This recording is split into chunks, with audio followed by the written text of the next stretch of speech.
Você está no podcast Academia do Agro, dedicado à competitividade do agronegócio brasileiro, com abordagem de temas que fazem parte do seu cotidiano, trazendo dicas e sugestões para o seu trabalho. Vamos juntos!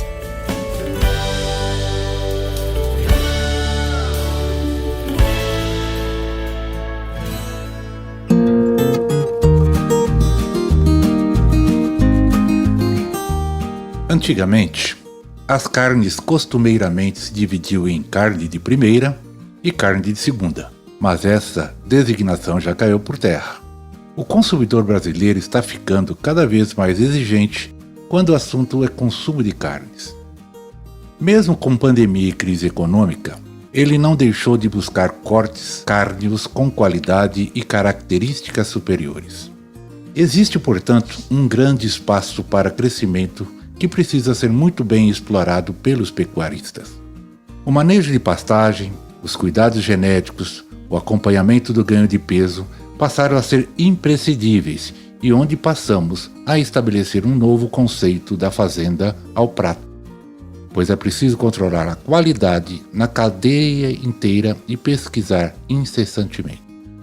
Para que isso aconteça, o produtor precisa investir em planejamento, em gestão, tecnologia, melhoramento genético muito importante, sanidade, manejo racional, além de uma alimentação segura e em bem-estar para os animais.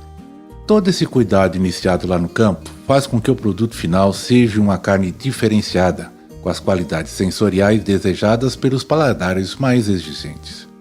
Neste ponto, o tripé entre a genética, a nutrição e o manejo adequado são fundamentais. Produtor rural, pecuarista, consultor em gestão comercial, o engenheiro agrônomo Roberto Ixi Ribeiro, diretor comercial da Cooper Aliança Carnes Nobres de Guarapuava, no Paraná, nos brindará com a sua história e a evolução deste segmento que vem, abrindo um importante espaço para pecuaristas mais especializados, destinado à produção e comercialização das chamadas carnes nobres. Podcast Academia do Agro. Roberto, muito obrigado aí pela sua atenção, pela sua disponibilidade em estar aqui conosco para gravarmos aí um bate-papo. Primeiro, sim, a minha satisfação em rever o amigo depois de tantos anos aí, cada um na sua lide, na sua trajetória. Como eu disse, o objetivo desse podcast, desse projeto, é resgatar essas belas histórias, esses belos trajetos de companheiros, de colegas, na construção aí de empresa, de negócios, de desenvolvimento, de grande contribuição que nós demos ao setor e temos dado a esse setor. E não poderia deixar de contar com a sua participação, com a sua história, que tanto influenciou e tem influenciado aí o nosso meio rural, a nossa comunidade, né, ao qual a gente convive, compartilha. Então, obrigado. Seja bem-vindo.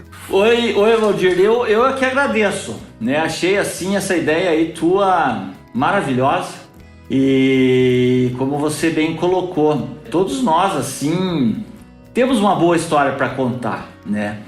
Porque nós vivemos assim momentos maravilhosos, né? Numa empresa que a gente trabalhou junto, né? Então, são passagens assim que vão ficar nas nossas lembranças aí pro resto da vida. Que bom, cara. Me fala uma coisa, Roberto. Conte um pouco da sua trajetória de vida, pessoal e profissional. Bom, eu sou natural de Guarapuava, nasci aqui em 1962, hoje eu estou com 58 anos completos, né? Meu pai foi madeireiro, ele é falecido, minha mãe infelizmente ainda é viva, né? Sempre foi do comércio. E eu saí de Guarapuava em 78 para estudar em Curitiba, né? Naquela época eu já tinha planos de fazer agronomia, né? Sempre fui um cara apaixonado assim pela área rural. E só que o meu pai não tinha propriedade, não tinha fazenda, minha mãe também não. Então foi uma escolha assim eu sempre disse assim por paixão mesmo, né? Nunca permiti meus pais interferirem na minha escolha. Inclusive foi a educação que eu levei inclusive para os meus filhos, né? porque sempre acreditei que a gente deve cursar aquilo que a gente gosta, aquilo que a gente é apaixonado. Então fui para Curitiba estudar lá o segundo grau em 78, daí em 80 entrei em agronomia em Bandeirantes, norte do Paraná. A antiga FAUM, né, era uma faculdade particular de agronomia, que hoje já ela é estadual. Isso em 1980. Aí em 82 casei, né? Casei já ainda no período de faculdade.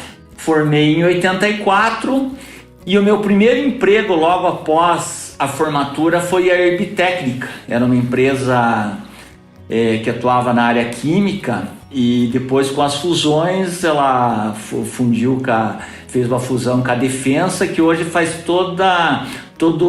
parte do grupo Adamar, né? Mas foram apenas 7 meses. Aí eu entrei na Rest, que também foi incorporada pela Bayer, né? A Rest é uma empresa alemã e ali eu fiquei 7 anos, né? Até 1992, que foi quando eu entrei na Pioneer. Mas eu sempre tive o sonho de ser produtor rural, né? Tanto é que eu fiz agronomia pensando sempre em ser produtor rural. E nunca abandonei esse meu sonho e esse meu plano de vida. Então, em 1988 eu comecei a plantar. Eu não tinha nada, não tinha máquina, não tinha terra. Aí me juntei a mais 2 sócios também que tinham o mesmo objetivo de tentar ser um produtor rural. Aí nos juntamos em 1988, arrendamos terras e compramos máquinas, né? Isso em 88, quando eu ainda estava na Rest. E foi uma passagem na minha vida assim muito interessante. Foram 10 anos, né, como agricultor. E só que iniciamos em 88 e aí vieram aqueles planos econômicos de 1990, 91. Eu sei que em 94 nós estávamos quebrados, né, com dívidas, né, porque nós financiava tudo, nós não tinha estrutura nenhuma. E em 1984 nós estávamos quebrados, né, que era uma época que eu já estava na Pioneer, porque eu entrei na Pioneer em 92. Mas foi uma fase muito importante assim da minha vida. Aí com a nossa situação muito delicada da nossa sociedade agrícola, aí nós nos obrigamos a dividir a sociedade até para cada um conduzir da sua forma, dividir umas dívidas e que cada um tocasse do jeito que quisesse. Aí dividimos e aí nesse ano foi muito interessante, porque eu estava quebrado como agricultor e estava trabalhando numa empresa espetacular que era a Pioneer. Inclusive, como eu entrei em 92, 93, 94, eu ganhei muito dinheiro com a Pioneer, né, com comissões. E aí foi uma fase interessante, porque esse dinheiro que eu ganhei na Pioneer, eu pensava comigo, né, esse dinheiro eu não posso pagar a dívida da agricultura, esse dinheiro eu tenho que fazer outra coisa com ele. Que foi quando eu comprei meu primeiro pedaço de terra. Comprei 48 alqueires na época. E foi através dessa decisão que eu tenho meu negócio até hoje e graças a Deus estou tocando a minha pecuária. Então foi uma época muito importante de dívidas, de dificuldade. E aí eu fui tocando, né? Aí fiz carreira na Pioneer, né? Fiquei como representante durante 11 anos, né? De 92 até 2003 como representante. E aí eu fui convidado para ser gerente, assumir uma gerência regional em 2003, né? Aí, como todos os representantes sabem, né? Naquela época, quando você deixava de ser representante e assumia uma gerência, você tinha também um acerto, né? Daquelas comissões, ganhas e aí foi quando eu consegui dar mais um plus na minha pecuária, né? Então foi um momento assim importante no meu negócio particular. E aí, 2003 até 2006 eu atuei como gerente regional. 2006 eu assumi como gerente de área. E aí fui até 2014 quando eu me desliguei da empresa, né? Então eu tenho isso assim como um grande aprendizado, assim, todo esse período que eu trabalhei assim em ambientes corporativos. Então é mais ou menos isso. Roberto, e esse pós-Pioneer? Quais foram as suas atividades? Como é que você se desenvolveu? Olha, eu costumo dizer assim para amigos, para pessoas que eu convivo, eu não tive assim grandes dificuldades no pós-Pioneer, porque eu sempre tive comigo um plano. Eu sabia que, sempre tive consciência que trabalhar assim como funcionário não é uma situação pro resto da vida, né? Tanto é que sempre tive comigo o seguinte: se nós temos uma expectativa de vida até 90, eu sempre tive comigo o seguinte, que o terço final da vida deve ser do jeito que a gente quer. Então o terço final, se nós dividir 90 em 3, seriam de 60 para frente. Só que não adianta você trabalhar como funcionário até 60, daí pensar em o que fazer. Então você tem que construir esse teu plano muito antes, né? Então eu nunca abandonei esse meu plano, nunca abandonei, né? Nunca abri mão dele, né? Tanto é que eu comprei os meus primeiros alqueires lá com os meus 38, 40 anos, que foi quando, aliás, antes foi em 1992, 32 anos, eu comprei os meus primeiros alqueires de terra. Então eu nunca abri mão disso. É claro que quando você se desliga de uma corporação do padrão da Pioneer, você enfrenta algumas dificuldades, né? E primeiro que você leva um choque, né? Porque uma empresa que nem a Pioneer te dá todo o suporte, né? E daí quando você sai, tem muitas mudanças, você não tem todo aquele suporte de uma empresa grande. Então, nesse lado, sim, foi bastante difícil. Mas como eu já tinha meu negócio encaminhado, e 2012, eu lembro assim que também foi um fato marcante, 2 anos antes de eu me desligar, eu também já percebia que o meu negócio já estava indo pro fim ali na Pioneer. E aí em 2012, porque eu me desliguei em 2014, né? Em 2012 eu comentei isso com a minha esposa, com a Elisa, ela também era funcionária, ela era professora, e aí ela decidiu em se desligar do negócio que ela atuava como professora, para já começar a cuidar dos nossos negócios, porque eu também via que o meu negócio da Pioneer ali iria mais 1 ano, mais 2 anos, eu estaria me desligando.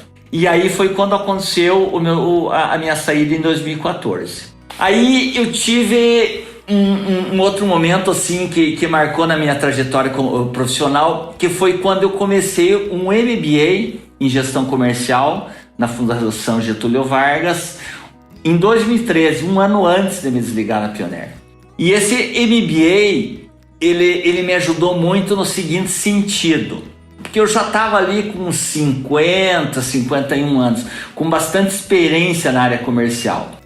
Então, a conclusão que eu cheguei no MBA, o MBA não me trouxe grandes aprendizados, porque muitas coisas, muitos assuntos que vêm no MBA eram assuntos que a gente viveu na Pioneer, né? Então o MBA não me trouxe grandes aprendizados. O que o MBA me trouxe foi confirmação daquilo que eu já tinha aprendido. E isso traz muita segurança para o profissional. Porque quando tem muitas coisas que você tem dúvidas, às vezes se está certo ou está errado. Mas quando vem um doutor, que são os professores de MBA, e te falam e te afirmam que aquilo que você pensa está certo, isso te dá muita segurança. Então, logo quando eu saí da Pioneer, eu já tinha meu negócio mais ou menos encaminhado, que era a pecuária. Aí eu resolvi fazer algumas consultorias, e fiz uma consultoria numa cooperativa de leite. E esse MBA me ajudou bastante nesse sentido. Então eu tive assim, nessa fase assim, eu diria assim, com um bom crescimento profissional. E aí imediatamente, ali uns 2 anos depois, 2016, como eu já era sócio da cooperativa que a gente tem, que é uma cooperativa de carnes nobres, que é a Cooper Aliança, aqui em Guarapuava, aí eu fui convidado para assumir a diretoria comercial da cooperativa. E como eu já tinha uma boa bagagem na área comercial, eu topei o desafio. E aí eu já tinha bastante conhecimento na área de pecuária, mas em criação de bois, né? Mas eu não tinha vivência em venda de carne, né? Então foi um desafio enorme para mim, né? Então meu primeiro ano ali como diretor comercial, eu saí bastante, viajei bastante, visitei supermercados, visitei casas de carne, porque eu não tinha experiência em venda de carne, né? Mas aí cheguei assim à seguinte conclusão, que os conceitos de venda são os mesmos, as estratégias são as mesmas, né? Mas conhecer produto é muito importante para quem vende. E eu não tinha esse conhecimento, né? Eu conhecia de pecuária até o momento de entregar o meu boi pro frigorífico, né? Mas aquele pós-frigorífico eu não tinha conhecimento. E a cadeia da carne bovina, ela é muito pobre, né? Eu diria assim que do segmento do agro, a pecuária de corte ainda é um dos segmentos mais pobres do Brasil. Nós temos assim alguns elos da cadeia que tem muito a evoluir. E eu acho que aí está a grande oportunidade para quem atua na atividade. Então, dentro dessa cadeia, nós temos, por exemplo, o início dela, né, que é o produtor de bezerro, e temos o final, que é o consumidor da carne, né? Então, dentro dessa cadeia, assim, tem vários elos, assim. O produtor de bezerro, nós temos muitos produtores ainda que precisam muito evoluir nas suas atividades, até porque a pecuária de corte, ela sempre foi muito extrativista, né? Hoje é que se fala, assim, numa pecuária mais moderna. E a nossa cooperativa, ela é formada por pecuaristas modernos, né, que fazem uma pecuária igual à nossa agricultura, com muita tecnologia, com muita adubação de pastagem, com silagem de alta qualidade, com uma genética muito superior, ligado. Só que tem algumas partes que precisam evoluir, como o produtor de bezerro, né, que não tem o suporte técnico que tem uma agricultura, né? Por exemplo, o transportador, aquele cara do caminhão, o próprio açougueiro, o próprio consumidor de carne. A grande parte da população não tem ideia do que é ciência da carne, né? Porque o povo brasileiro é habituado com aquela carne de baixa qualidade, daquela carne dura, daquela carne com pouca maciez. Mas hoje, para você ter uma ideia, os animais que nós trabalhamos na cooperativa, a nossa média de abate dos machos é 16 meses, das fêmeas são 15 meses, né? Tudo Angus, é uma qualidade de carne muito superior. E quando você fala em carne de qualidade superior, existe um ditado que diz o seguinte, que em boi de primeira não existe carne de segunda. E essa é uma grande verdade, né? E a gente sente na pele isso. Então, eu acredito que, felizmente, eu estou num projeto assim que me motiva muito pelo futuro que tem, né? Pela necessidade que tem de evoluir em vários elos da cadeia.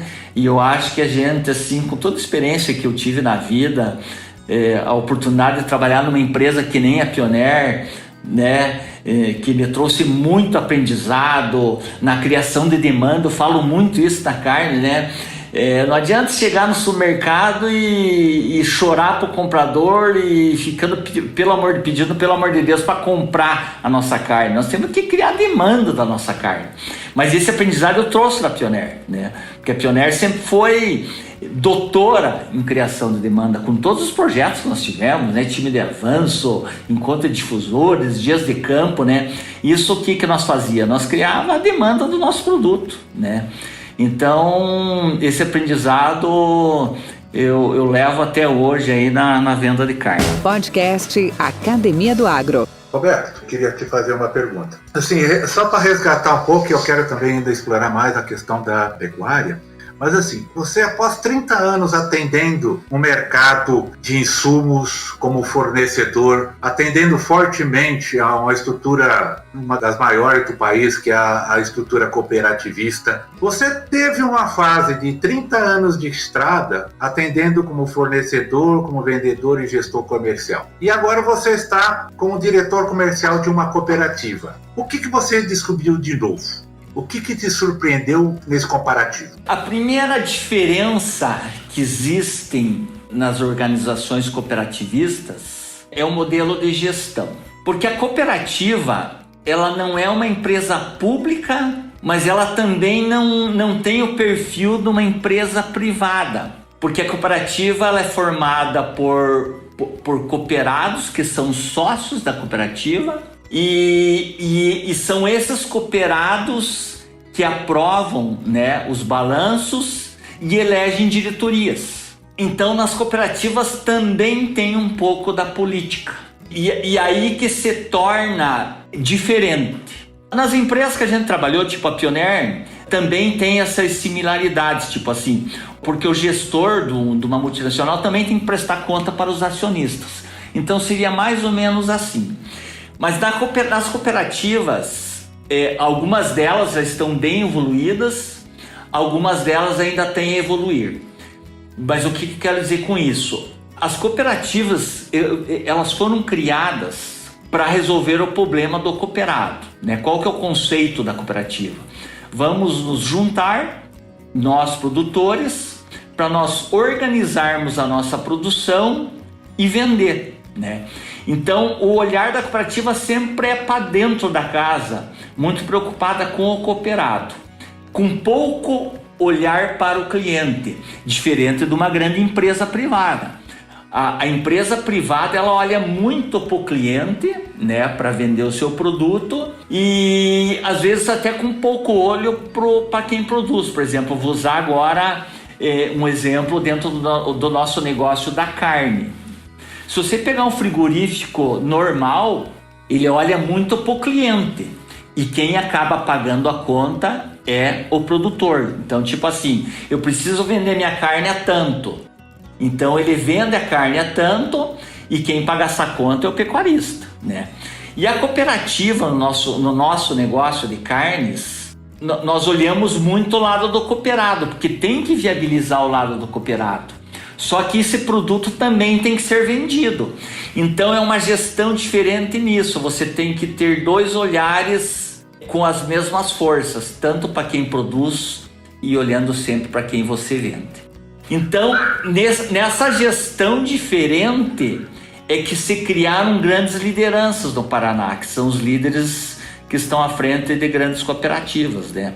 Hoje, felizmente, eu consigo, inclusive, ter proximidade com alguns deles. O Dr. Haroldo Galassini, por exemplo, que é o presidente da Coama, ele é cooperado da Cooperaliança. Nós somos colegas cooperados, né? Inclusive, já conversei várias vezes com ele. Ele, inclusive, me ajuda, às vezes até, porque as grandes redes de supermercado, elas também são muito difíceis de lidar, né? Elas fazem muita pressão por preço e como a Coama é uma empresa gigantesca, né? Então eu sempre tenho contato com o Dr. Haroldo, às vezes, para trocar algumas ideias, porque a Coama é muito forte em produtos tipo azeite, farinha de trigo. Ela também atua com força, né, nesse mercado supermercadista. Mas o que eu tenho a dizer assim que o cooperativismo do Paraná ele realmente é muito forte, ele é muito moderno, ele atua muito no desenvolvimento de das pessoas, nos seus funcionários. Nós temos cooperativas aqui que são brilhantes, que trabalham muito forte com farinha de trigo e desenvolveram assim estruturas maravilhosas dentro da cooperativa para treinar profissionais que trabalham com pães, mas são estruturas moderníssimas, assim, nada de coisa simplória, sabe? Então, é muito bom estar nesse meio, muito bom. Oi, Roberto. Beleza. Obrigado aí pela posição. E gostaria também de compartilhar com os nossos ouvintes, nossos colegas. Eu vou fazer um contexto maior, mas para a gente chegar ali na frente, logo em seguida, nesse segmento nobre dessas carnes premium, que você hoje tem uma atuação preponderante. O Brasil, atualmente, ele possui um dos maiores rebanhos de carne bovina do mundo. Só suplantado, talvez não, pela Índia, né? Hoje estima que no Brasil deve ter uns 205 milhões de cabeças, na Índia deve ter por volta de 280, 290 milhões. Comparativamente, por exemplo, aos Estados Unidos, que tem 97 a 100 milhões de cabeças. Tendo o maior rebanho comercial do planeta, um dos maiores do planeta, qual que é, na sua opinião, o grande desafio estrutural da pecuária de corte para ganhar competitividade frente às proteínas concorrentes nos próximos anos? Te falo isso porque sabemos que carne de frango e de porco é muito mais barato que carne bovina. Se você tem um preço de boi muito alto, a carne bovina muito alto, você vai perder mercado. É o que aconteceu de uns anos atrás para cá, que o frango e a carne suína ficaram 30% mais barato que a carne bovina. Qual que é a sua avaliação, qual que é a sua visão sobre isso? O que eu posso te dizer é o seguinte, ó. A carne, bovina, ela vem tendo grandes transformações no nosso mercado interno. Tem que separar, né, essa parte interna, esse mercado interno do mercado externo, porque o mercado externo também está vivendo um fato novo aí, que a China pós peste suína. Então é o seguinte, ó, vamos começar pelo mercado interno. O mercado interno, a gente vem tendo assim grandes transformações nesse mercado da carne bovina. As pessoas, nos últimos anos, elas vêm mudando o hábito de consumo, principalmente da carne gourmet. A carne gourmet é aquela carne mais macia, aquela carne mais saborosa, que é o que a gente produz através do uso da raça Angus. Algo semelhante que nem a cerveja artesanal, né? Então as pessoas, quando você convida pessoas hoje para um churrasco, as pessoas não vêm hoje para encher a barriga de carne. As pessoas vêm para degustar uma carne, né? Antigamente, quando você ia fazer um churrasco, existia um ditado que dizia o seguinte: para você não passar feio, você comprava picanha e filé mignon. Hoje, quando você fala em degustar uma carne gourmet, eu, por exemplo, nem compro picanha mais. Faz muito tempo que eu não compro picanha, muito menos filé mignon. Porque um boi de primeira, toda parte do boi é boa, inclusive o dianteiro. O dianteiro de um boi comum é considerado carne de segunda. E o dianteiro do boi de primeira tem vários cortes saborosíssimos que saem do dianteiro. Então, por exemplo, esse é o momento atual da carne moderna. Aí existem muitos conceitos errados, né, da carne. Por exemplo, se o teu hábito ainda é comprar picanha, aí quando você fala em churrascada, você vai falar que isso é uma coisa de rico, né? Porque uma picanha hoje você vai pagar 70, 80, 90, dependendo da marca, até mais de 100 reais. Eu consigo fazer um churrasco na minha casa com carne gourmet e te garanto que não sai mais do que R$35, R$38 o preço por quilo. Por quê? Porque eu escolho cortes de várias partes do boi e que me possibilita fazer um churrasco com uma média de R$35, R$38. Por isso que eu não uso picanha. E como tão bem como se estivesse comendo picanha. Então isso as pessoas estão descobrindo aos poucos, porque isso também é difícil de você levar esse conhecimento para a população. Quando eu te falei ali, quando a gente começou a conversar sobre a cadeia da pecuária de corte, e quando eu falei que alguns elos dessa cadeia precisam evoluir, um dos elos é o profissional que trabalha no açougue. Nós temos a grande parte desses profissionais não foram treinados. Eles ainda continuam sendo açougueiros de venda de carne comum. Eles não sabem sobre cortes, eles não sabem informar o consumidor também não sabe. Então esse é um caminho longo ainda a ser trilhado. E pelo lado do mercado externo, tem esse fato China, né? Que surgiu desde o ano passado com o negócio da peste suína e que abriu uma baita oportunidade para o Brasil, né? E o Brasil, num segmento pecuário que também tem muito a evoluir, né? A pecuária de corte sempre esteve na mão de grandes latifúndios, né? Mas o que a gente faz aqui no Paraná, na nossa cooperativa, são coisas muito diferentes, né?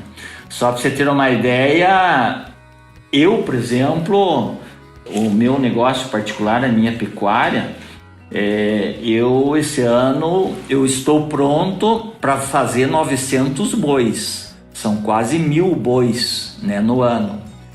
1.000 bois até pouco tempo atrás era coisa de grandes latifúndios, de grandes fazendeiros. E eu, para esses 900 bois, para que entra a recria e a engorda, eu uso 120, 130 hectares. O nosso presidente da nossa cooperativa é considerado um case de sucesso no Brasil, na pecuária moderna. Ele faz 1.000 bois em 85 hectares. Então o nosso projeto hoje viabiliza a pequena propriedade, né? Então, eu particularmente, de área própria, eu tenho 350 hectares, eu uso 120, 125 hectares para a parte de recria do boi e da engorda, e o restante da minha área eu uso alguma coisa com gado de cria, com vaca de cria, e o resto são reservas. Então essa é a pecuária que a gente trabalha, né? E essa é a pecuária que eu acredito muito nessa pecuária mais moderna. Então, só para você ter uma ideia como que é a nossa produção, eu comentei, né, a idade média de abate dos animais. Os machos são 16 meses e as fêmeas 15 meses. Normalmente, quando você compra bezerro, você compra aí um bezerro numa idade de 7 meses, que é quando ele é desmamado da vaca. E se eu abato com 16, então eu tenho ele comigo na minha propriedade durante 9 meses. Nesses 9 meses, normalmente 3 meses são dentro do confinamento. Então eu tenho 6 meses que eu tenho que levar ele em pastagem, né? Então eu tenho que ter pastagens boas, né? Em solos corrigidos, pastagens adubadas. E 3 meses eu tenho que levar, aí eu levo dentro do confinamento com silagem e ração, né? Eu tenho que ter silagem de altíssima qualidade. Normalmente a gente calcula aí, para não faltar silagem, 2 toneladas de silagem por boi produzido. Então, se o meu plano são 1.000 bois, eu tenho que ter 2.000 toneladas. 2.000 toneladas dividido por 50 toneladas por hectare, eu preciso de 40 hectares de silagem, né? Por isso que viabilizou a pequena propriedade. Então, com 100 hectares, eu consigo fazer, de área mecanizada, eu consigo fazer muita coisa. E isso é o que a gente vem fazendo aqui no Paraná. Roberto, dentro disso que você contou sobre a pecuária moderna, basicamente, sem querer minimizar, mas só tentando sumarizar, para uma produção, para atender o mercado premium, o tripé é genética, nutrição e manejo adequado. Esses são os fundamentos? Tem mais um aí que é sanidade, né? Então, vamos lá. Genética, nutrição, manejo e sanidade. Eu inclusive, foi bom até você perguntar isso para falar um pouquinho das experiências que eu trouxe, né, de pioneiro, de trabalhar na agricultura, né. O pecuarista, ele nunca teve, e grande parte ainda não tem, aquela cultura do agricultura moderna, né. Então, por exemplo, eu lembro das lavouras de milho, de tempo de pioneiro, né. Então, dos tratamentos de semente, né? Então, qual que é a cultura da agricultura moderna, né? É você blindar a tua semente, isso nós aprendemos na Pioneer, né? Proteger ela de todas as doenças e pragas possíveis, né? Porque sempre acreditando que todas as etapas da lavoura são importantes para você produzir as 15, 16 toneladas de milho por hectare que se produz hoje em agricultura de verão. Então, eu na pecuária que eu pratico e que a cooperativa pratica, também nós fazemos a mesma coisa. Naqueles 9 meses que a gente fica com o bezerro até ele virar num boi gordo, normalmente nós compramos um bezerro com 200 quilos, em 9 meses ele tem que estar com 550, 600 quilos. Então a gente tem que colocar 400 quilos, de 300 a 400 quilos em 9 meses. Nós também blindamos o bezerro. Por isso que eu estou falando isso sobre o manejo sanitário do animal, né? Mas é uma cultura moderna, uma cultura de muita tecnologia. Já caminhando para nós finalmente, olha, já estão com 38 minutos de papo, que legal, cara, muito bom. Explorando o que você comentou agora sobre pecuária moderna, o tal tripé, que agora já é um quadripé, né? É genética, nutrição, manejo e sanidade. Há muito pouco tempo, as exigências para a gente comprar carne premium, carne nobre, eram apenas resumidas: pecuária uruguaia, argentina, alguma coisa, agora tem o Wagyu chegando aí, japonês, aquela coisa toda. Da genética do gado ao confinamento, passando pela desmama, alimentação, feita com milho, né, por causa de você conferir um sabor mais exigente, controle de ganho de peso, não menos do que 1,2, 1,4 quilos por dia, transporte, abate, classificação de carcaça, desossa, fracionamento. Cara, hoje esse cenário mudou. O Brasil tem hoje fornecedores regulares e confiáveis? O mercado gourmet de carne no Brasil ainda é muito pequeno. Tá na faixa aí de 5%, né? Ele é muito pequeno ainda. Só que ele é crescente e as pessoas conhecem muito pouco, né, ainda sobre carne, né? Por exemplo, o que é uma carne gourmet? Por que a raça Angus entrou valendo no Brasil? Porque é a raça que traz a gordura entremeada entre as fibras, que é uma característica das raças britânicas, né? Porque o que te dá maciez e sabor na carne é a gordura, né? O gado zebu, ele tem muita gordura externa. Ele não tem aquela gordura entremeada nas fibras. Por isso que é uma carne um pouco mais dura, um pouco com menos sabor. E eu, por exemplo, isso eu falo muito na cooperativa, né? O que eu aprendi na Pioneer, né? Que cada coisa no seu lugar certo, né? Então, o que vem crescendo na pecuária nacional? O gado zebu como uma boa matriz, cruzado com Angus. E aí tá saindo o boi meio sangue. E isso não para de crescer, usando a raça zebuína como matriz e o macho Angus para melhorar a carne, né? E dentro dessa ciência da carne, eu, por exemplo, aprendi muito assim em poucos anos, 2, 3 anos, né? Então, essa gordura entremeada é o marmoreio, conhecido marmoreio, né? Uma coisa que eu aprendi há pouco tempo sobre a maturação, né? Isso é um negócio legal de conversar. A maturação, ela chegou no Brasil meio para resolver o problema de estoque das indústrias, né? Tanto é que ela entrou no mercado e as pessoas rejeitam a carne maturada, né? Por quê? Porque a indústria, ela matura a carne, porque quando você abate um bovino, a validade dele é muito curta, são 7 dias, né? Com 7 dias começa a estragar a carne, né?